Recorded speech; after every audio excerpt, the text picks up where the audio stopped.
ख़लीफ़े हारून रशीद जे ख़िलाफ़त जे दौर जी ॻाल्हि आहे त हिकु राति हारून रशीद पंहिंजी ज़ाल ज़ुबैदा सां कंहिं ॻाल्हि ते झगड़ो करे रहियो हो। गुफ़्तगू दौरान ज़ुबैदा ख़लीफ़े खे चयो, तूं दोज़खी आहीं। जंहिं ते ख़लीफ़े चयो, जेकॾहिं मां दोज़खी आहियां त पोइ तोखे तलाक़ आहे।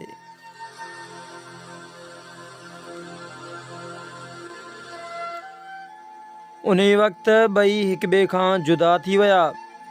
पर जीअं त ख़लीफ़े हारून रशीद खे ज़ुबैदा ॾाढी प्यारी हुई, उन करे ॾाढो बेक़रार थियो ऐं उन मसइले जे हल लाइ सॼे बगदाद जा उलमा गॾु करायई।